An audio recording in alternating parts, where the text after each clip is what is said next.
Welcome to my channel Shaheen English learners. अस्सलाम वालेकुम friends, कैसे हैं आप सब? I hope you are enjoying good health. So friends, today we are going to talk about novel. What is novel? Origin of the word, difference between short story, novel and novella, types of novel and elements of novels. So all these topics we are going to cover today. So friends, video से last तक जुड़े रहिएगा। और अगर आप चाहते हैं कि इसके बाद आपको किसी किस्म की दिक्कत ना हो कि नावल क्या है और इसके टाइप्स क्या हैं और novels throughout the history कैसे इवॉल्व हुआ, so please stay connected to this video. तो वीडियो को लास्ट तक ज़रूर देखिएगा और अगर अच्छी लगे तो काइंडली लाइक और सब्सक्राइब ज़रूर कीजिएगा। So friends, without wasting our time, let's start the video. So first of all हम देखते हैं कि what is definition of novel. So, novel, an invented prose narrative of considerable length, almost 50,000 words and above 50,000. So, novel जो है वो एक pros narrative है, एक कहानी है, प्रोज में लिखी गई, सादा पोइट्री की तरह नहीं है, बिल्कुल एक शॉर्ट स्टोरी की तरह। जैसे शॉर्ट स्टोरी लिखी जाती है, फ़र्क इसमें इतना है कि इसकी लेंथ बहुत ज़्यादा होती है। तो कंसिडरेबल लेंथ यानी कि 50,000 words almost, and a certain complexity, और कुछ कम्प्लेक्सिटी होती है, वो इस वजह से होती है क्योंकि बहुत सारे कैरेक्टर्स होते हैं, बहुत सारे इवेंट्स होते हैं। तो a certain complexity that deals imaginatively with human experience.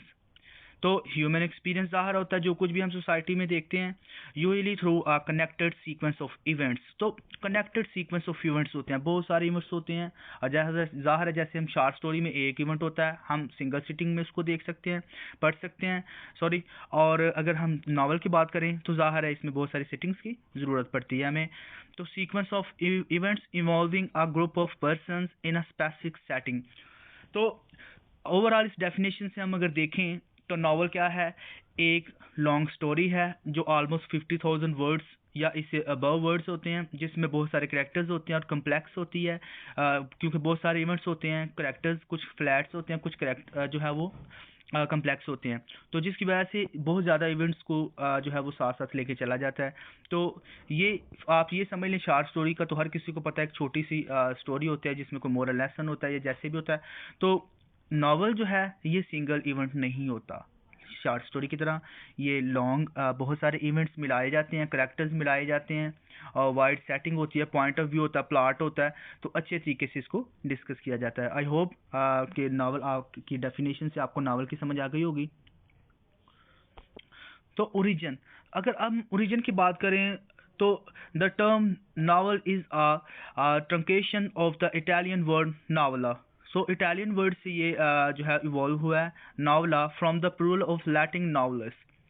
तो प्लूरल जो है वो नावलस है, लैटिन वर्ड से, a late variant of novellus meaning new. तो जब ये इवॉल्व हुआ तो इसको जो है वो नावल इसलिए कहा गया क्योंकि इटालियन वर्ड से नॉवस, जैसे कोई नई चीज़ आती है। क्योंकि सबसे पहले अगर हम देखें तो बाकायदा नावल जो है उसका ओरिजिन जो है वो हमें 18th सेंचुरी से मिल रहा है, कि वहाँ से स्टार्ट हुआ है। सैमुअल रिचर्डसन और डैनियल डिफो और उन्होंने लिखना शुरू किया, और पिलग्रिम प्रोग्रेस जो है वो लिखा गया। तो इस तरह ये जो नॉवल्स हैं वहाँ से स्टार्ट हुए। तो ये it was a new type of literary genre that evolved throughout the history, but the marks and the traces of this novel we find from 18th century. So that what is now in most languages a diminutive denotes historically the parent form. The novel was a kind of enlarged anecdote. अच्छा, enlarge मतलब बड़ा है, anecdote होते हैं छोटी छोटी short stories. आपने अक्सर पेरेंट्स को, दादी को हम देखते थे तो वो बच्चों को मोरल लेसन सिखाने के लिए छोटी छोटी कहानियां बताया करते थे। तो वो ये है वैसे ही, मैंने पहले भी इसको एक्सप्लेन किया कि इवेंट्स इसमें एक नहीं, बहुत सारे इवेंट्स इसमें हो जाते हैं, ठीक है, जिसकी वजह से तो वो इनलार्ज एनेक्डोट यानी कि एक कहानी है, तो एक कहानी को इतना इनलार्ज किया गया कि उसमें बहुत सारी और छोटी छोटी कहानियां जोड़ के एक बहुत बड़ी कहानी बनाई जाती है। Like those to be found in the 14th century Italian classic Boccaccio Decameron. अच्छा, बोccaccio जो है उस 14th सेंचुरी में इटालियन था राइटर। तो इसने जो है वो आप देख सकते हैं कि 100 स्टोरीज से को मिला के एक वर्क जो है उसने कंपाइल किया। तो जिसको हम कैमरून के नाम से करते हैं, और इसी से इन्फ्लुएंस होके चौसर ने कैंटरबरी टेल्स को लिखा था। ये चीज़ जो है वो बहुत याद रखने के काबिल है, और इसको भूलिएगा भी ना पीपीएससी और दूसरे एग्जाम्स के पॉइंट ऑफ व्यू से अगर आप लेक्चरशिप की तैयारी कर रहे हैं। तो इस तरह इटालियन वर्ड से नॉवला से ये डिराइव किया गया, और न्यू टाइप ऑफ योंडा था। और कुछ लोग तो कहते हैं बोकेशियो की जो कैमरून है वो ही फर्स्ट नावल गिना जाता है, और कुछ जो है वो कहते हैं कि कैंटरबरी टेल्स को भी अगर गिना जाए तो बुरा नहीं। तो खैर, अगर हम अच्छे तरीके से जो अच्छा डेफिनेशन ऑफ नावल है तो वो हम वहाँ से देखते हैं। डैनियल डिफो का जो है वो उसने लिखे थे नावल्स, लिखे थे कुछ, मॉल फ्लैंडर्स और बहुत से। तो इस तरीके से नावल इवॉल्व हुआ। So what is difference? So main difference between short story, novel and novella.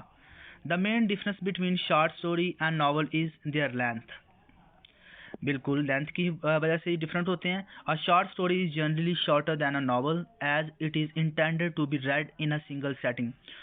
सो इसमें ये है कि इसको मकसद ये होता है कि अगर शॉर्ट स्टोरी का कि इसे एक अगर आप बैठे हैं तो आप बोर ना हो, 1 घंटे में या आधे घंटे में उस शॉर्ट स्टोरी को कंप्लीट कर लेते हैं, क्योंकि उसमें एक इवेंट होता है और उसी को बयान किया गया होता है। तो short stories generally range anywhere from 1500 words to 30,000 words, whereas novel start from about 50,000 words. अच्छा, तो नावल जो है वो 50,000 वर्ड्स से अबव होता है, और शॉर्ट स्टोरी जो है वो 30,000 से लेस होती है।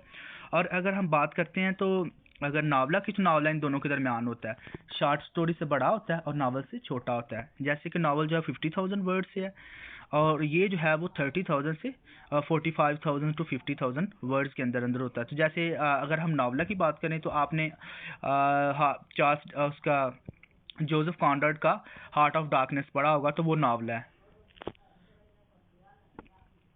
Types of novel. So what are the types of novel? तो first, realistic novel, picaresque novel, historical novel, epistolary novel, buildings roman, autobiographical novel, satirical novel, allegorical novel. So इसको अब हम एक एक करके डिस्कस करते हैं। सो रियलिस्टिक नावल कौन से होते हैं? A fictional attempt to give the effect of realism. तो ये फिक्शनल अटैम्प्ट है तो हम खुद से जोड़ रहे हैं इवेंट्स को, लेकिन उसमें कुछ ना कुछ सोसाइटी की जो रियलिज्म है, what ever is going through the society, going on in the society, so everything will be filtered through fiction. So इस तरह this sort of novel is sometimes called a novel of manner. तो novel of manners आपको याद होंगे, जो हमने पढ़े हैं, हर किसी ने पढ़े होंगे ज़ाहिर है, pride and prejudice Jane Austen के और एमा। तो इस तरह के जो नावल्स थे वो नावल ऑफ मैनर्स, और किसी हद तक वो ज़ाहिर है सोसाइटी की रियलिटी दिखाते थे। Realistic novel can be characterize by its complex characters. तो कम्प्लेक्स करेक्टर होते हैं, ज़ाहिर है उनके दिमाग में बहुत सारी स्कीम्स चल रही होती हैं, विद मिक्स मोटिव्स। जी यही वो बात स्कीम्स मैं कह रहा हूँ, that are rooted in social class and operate according to highly developed social structure। जी, तो इंग्लैंड में हमने देखा है, जो लंदन में या इधर उधर इंग्लैंड में नावल्स लिखे गए थे, तो वो हाईली सोशल स्ट्रक्चर था। सोसाइटी जब इवॉल्व हो रही थी, जेन ऑस्टन ने नावल्स लिखे, और उसके अलावा डैनियल डिफो ने जो है वो रियलिस्टिक नावल्स लिखे। तो इस तरीके से ये जो नावल्स हैं जो रियलिटी दिखाते हैं, life based reality, so these novels are called realistic novels.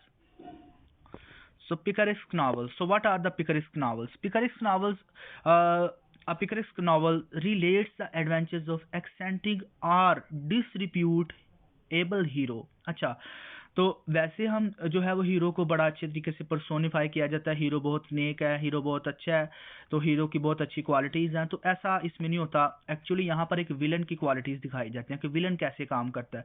Villain की जो है वो आप डिस्ट्रीब्यूटेबल हीरो जो होता है, जो कि अच्छा नहीं होता सोसाइटी में, उसको जो है वो बड़ा पर्सोनिफाई किया जाता है और बताया जाता है कि इसके बारे में क्या है। तो हीरो इन एपिसोडिक फॉर्म। अच्छा, तो ये जो नावल होता है एपिसोडिक फॉर्म में होता है, जैसे फर्स्ट एपिसोड, सेकंड, सो सीजन्स होते हैं। तो इस तरीके से इसको धीरे धीरे से आस्ता आस्ता से इसको पब्लिश किया जाता है। द योंडा gets its name from the Spanish word picaro. अच्छा, स्पेनिश वर्ड पिकारो से ये इवॉल्व हुआ, जिसका मतलब रोग, जैसे बदमाश टाइप या विलन। तो एग्जाम्पल्स अगर हम देखना चाहें तो रुडयार्ड किपलिंग की केम, जिसमें वो एक ऐसा हीरो लेता है जो कि विलन होता है और उसको वो बहुत पर्सोनिफाई करता है, उसके एडवेंचर्स को। Henry Fielding's the history of Tom Jones, a foundling. अच्छा, हैंडी फील्डिंग्स जो है, the history of Tom Jones. तो टॉम जोन्स जो है वो देखें आप, विलन होता है, चोरियां करता है, गरीबों के लिए होता है, सब कुछ करता है, लेकिन फिर भी उसको बड़ा ऊपर लेके आते हैं कि जी बड़ा ग्रैंड हीरो है, अच्छा हीरो है, गरीबों की मदद करता है। तो अपनी जो भी वो चोरी करता है उससे वो, जो उसके घर में नौकर होता है तो वो उसकी मदद करता है। तो इस तरीके से जो सर्वेंट्स हैं उनके साथ वो काम आता है। तो इसमें बेसिकली जो विलन्स होते हैं उनको ज़्यादा आगे बढ़ा चढ़ा के पेश किया जाता है। Historical novel. A historical novel is a novel set in a period earlier than that of the writing. अच्छा, तो जब कोई राइटर लिख रहा होता है तो वो उससे पहले के जो इवेंट्स होते हैं उनको वो जो है वो, जैसे अगर हम आजकल की बात करें तो मुगल बादशाहों के ऊपर अगर कोई नावल लिखना चाहे तो उनकी वो हिस्ट्री को वो खुद से दोबारा रिक्रिएट करेगा, हिस्ट्री को अपने वर्ड्स में रिक्रिएट करेगा, और all those events which have been pass he will take them as his story. तो अपनी स्टोरी में उनको वापस लेके आएगा और नए तरीके से उसको फिल्टर करके पेश करेगा। तो हिस्ट्री को रिक्रिएट किया जाता है। जैसे हम वाल्टर स्कॉट के नावल देखें तो उसमें वाल्टर स्कॉट जो है, तो वो आपने देखा होगा वाल्टर स्कॉट, उस वो बहुत जो है सारे हिस्टोरिकल नावल्स, और फादर ऑफ हिस्टोरिकल नावल्स भी उसको कहा जाता है, और उसने बहुत सारे हिस्टोरिकल नावल्स भी लिखे थे। उसके अलावा अगर दूसरी एग्जांपल देखना चाहें तो थैकरेज का वैनिटी फेयर, चार्ल्स डिकन्स का टेल ऑफ टू सिटीज़। अच्छा, इसमें हिस्ट्री जो है वो फ्रांस और इंग्लैंड के शहर लंदन, ठीक है, इंग्लैंड के शहर लंदन और उधर फ्रांस के शहर पेरिस। तो a tale of two cities, इन दो शहरों की कहानी है ये रियलिटी, लेकिन it has been recreated according to the novelist mind Charles Dickens. तो George Eliot's Romola and Charles Kingsley's Westward Ho. तो ये इस तरह के हिस्टोरिकल नॉवेल्स होते हैं, हिस्ट्री को रिक्रिएट किया जाता है। Epistolary novel. Epistolary fiction is a popular genre where narrative is told by a series of documents. अच्छा, इसमें डॉक्यूमेंट्स इस तरीके से बताए जाते हैं कि अगर आप देखेंगे तो जो स्टोरी है उसको मेन अगर आप देखें तो लेटर्स एक दूसरे को लिखे जाते हैं, लेटर्स की वजह से प्लॉट्स होती है, और लेटर्स ट्विस्ट का काम देते हैं। और अगर हम बात कर रहे हैं कि एक लेटर है तो लेटर एक एक करेक्टर दूसरे को लिख रहा है और उसमें वो बता रहा है कि मैं ऐसे ऐसे कुछ भी है मेरे साथ हुआ है, तो वो जो स्टोरी में एक ट्विस्ट आता है, और फिर ऐसे ही करके बहुत सारे नॉवेल्स और डॉक्यूमेंट्स के साथ स्टोरी को आगे बढ़ाया जाता है। इस तरह के नॉवेल्स को एपिस्टोलरी नॉवल कहते हैं। The word epistolary comes from Latin where epistola means the letter. देखा, लेटर्स की बात अभी हो रही थी। Letters are the most common basis for epistolary novels, but diaries entries are also popular. अगर एग्जांपल्स की बात करें, Samuel Richardson, Pamela and Clarissa, Bram Stoker's, Dracula, Alice Walker's, the colour purple and Bridget Jones diary. तो ये सारे epistolary novels हैं। अच्छा, buildings Roman, तो ये जर्मन से इवॉल्व हुआ था बेसिकली। तो इसमें करेक्टर जो है उसकी ग्रोथ होती है, जो उसके अपने बचपने से जो है वो आस्ता आस्ता, अगर वो बचपने में है अपने मेंटली तौर पर, तो वो आस्ता आस्ता ग्रोथ होता है, समझदार होता है, और चीज़ों को पिक करना शुरू कर देता है, और अपनी जो फ्लॉज होते हैं उनको एक्सेप्ट करता है और रियलिटी को फेस करता है। तो इस तरह जो करेक्टर्स है वो शुरू से लास्ट तक इवॉल्व होता है। तो ऐसे कम्प्लेक्स करेक्टर्स होते हैं जो लास्ट पे जैसे हमें मोरल लेसन देते हैं। अगर अगर आपने जेन ऑस्टन का नावल एमा पढ़ा हो तो उसमें भी आपने देखा होगा, एमा जो है शुरू में जो है वो कैसे जो हर किसी से जो है वो प्रेजुडिस करती है, और उसके बाद लास्ट पर अपने फ्लॉज को एक्सेप्ट करती है। तो German terms that indicates a growth. This fictional autobiography concerned with the development of the protagonist's mind, spirit, and characters from childhood to adulthood. अच्छा, चाइल्डहुड से अडल्टहुड के सारे एक्सपीरियंसेस होते हैं और अवॉल्व होता है करेक्टर। जेन एयर जैसे एग्जांपल्स में है, Jane Eyre by Charlotte Bronte, David Copperfield by Charles Dickens, the magic mountain by Thomas Mann. तो इस तरह ये बिल्डिंग्स रोमन होते हैं, करेक्टर्स को रेक्टिफाई करते हैं। तो autobiographical novel, autobiographical novel it's very simple. ये जो है वो राइटर्स होते हैं वो अपनी ही लाइफ पर बेस्ड करते हैं स्टोरी को, और खुद उनकी लाइफ का भी कुछ हिस्सा इसमें होता है। N autobiographical novel is a novel based on the life of the author. Examples में हम देखते हैं चार्ल्स डिकन्स का डेविड कॉपरफील्ड, ग्रेट एक्सपेक्टेशन। अच्छा, चार्ल्स डिकन्स ने ग्रेट एक्सपेक्टेशंस में अपने बचपन वाला सारा हाल दिखाया। जैसे वो बचपन में था, उसको फैक्ट्रीज में काम करना पड़ा, और कर्जे की वजह से उसके वालिद को जो है वो जेल में फेंक दिया गया। तो इस तरह उसको छोटे उम्र में ही बहुत सारी मुश्किलात का सामना करना पड़ा। तो वो सब कुछ ही reflects his childhood through his novels like David Copperfield and great expectations. तो डी एच लॉरेंस का सन्स एंड लवर्स आपने देखा होगा, इडिपस रेक्स जो कम्प्लेक्स उसने दिखाई, Sylvia Plath, the bell jar, the Ralph Ellison's, invisible man, Maya Angelou's, I know why the cage birds sings, और Virginia Woolf का द लाइट हाउस। अच्छा, लाइट हाउस में वर्जीनिया वुल्फ ने भी बड़े अच्छे तरीके से अपने जो है वो स्ट्रीम ऑफ कॉन्शियसनेस को यूज़ करके सब कुछ बयान किया है। सैटिरिकल नावल, अच्छा नावल जो है वो जो बेस्ड ऑन सटायर, ठीक है, इसमें किसी जो पहलू हैं सोसाइटी के उनको सटायर यानी कि उनका मजाक उड़ाया जाता है in order to give them moral lesson. अच्छा, रेक्टिफाई करने के लिए सटायर होती है। Satire is loosely defined as art that ridicules a specific topic in order to provoke readers into changing their opinion of it. By attacking what they see as human folly, satirists usually imply their own opinions on how the thing being attacked can be improved. अच्छा, तो जो चीज़ें हैं उसमें satire मजाक उड़ाया जाता है, सिर्फ मजाक के लिए नहीं बल्कि मजाक इसलिए उड़ाया जाता है क्योंकि उसमें जो हमारी फोलीज होती हैं, हमाकतें होती हैं, उन पर मजाक उड़ाया जाता है ताकि हम उसको सही करें, उनकी इस्लाह करें। जैसे एग्जांपल्स में हम जॉर्ज ऑरवेल एनिमल फार्म, जहाँ पर उसने जो है वो इनको बड़े एनिमल फार्म लगता तो ऐसे जैसे ऊपर एक स्टोरी चल रही है, लेकिन इसमें एक सरफेस स्टोरी भी होती है और वो ये होती है कि वो किसी अदारों को क्रिटिसाइज कर रहा होता है एनिमल फार्म में। और जॉनथन स्विफ्ट का गुलिवर्स ट्रैवल देखें तो गुलिवर ट्रैवल में भी उसने इंग्लैंड के जो खासकर एरिस्टोक्रेट्स हैं और रूलर्स हैं उनको बहुत सटायर करता है। देखने में ये 4 ट्रैवल्स हैं लेकिन इसमें वो बहुत ज़्यादा क्रिटिसाइज करता है। तो नेक्स्ट है एलेगोरिकल नॉवेल्स। तो एलेगोरिकल नॉवल जो हैं, an allegorical is a story which with 2 levels of meaning. अच्छा, 2 लेवल्स होते हैं मीनिंग के। कौन से होते हैं? सरफेस मीनिंग, एक ऊपर ऊपर का मीनिंग जो हम स्टोरी देख रहे हैं हमें समझ आ रहा है। तो दूसरा कौन सा आता है? Symbolic meaning. अच्छा, दूसरा सिंबल होता है, उसके नीचे भी एक स्टोरी होती है, ऊपर से तो वो कुछ और दिखाई दे रहा है लेकिन नीचे नीचे से शायद वो कुछ और कहना चाह रहा है writer. The symbolic meaning of an allegory can be political और रिलीजियस, हिस्टोरिकल और फिलोसॉफिकल। तो कोई भी मीनिंग हो सकता है, कुछ भी हो सकता है। जैसे यहाँ पर जॉन बनिंस पिलग्रिम्स प्रोग्रेस, ये क्रिश्चियन स्टोरी लिखी गई थी, नॉवल है। तो William Golding's the lord of the flies, तो लॉर्ड ऑफ द फ्लाइज जो है वो एलेगरी की एलेगोरिकल नॉवल की परफेक्ट एग्जांपल है, जिसमें बहुत सारे बच्चे इंग्लैंड के इकट्ठे हो जाते हैं और वो अपनी ह्यूमन साइकी को शो करते हैं कि human is inherently evil, so he reflects evils whenever he is given chance. He is not restricted, or he is not restricted with rules in a society, so he will pollute the society with his evil genius. So Edmund Spencer's The Fairy Queen etc.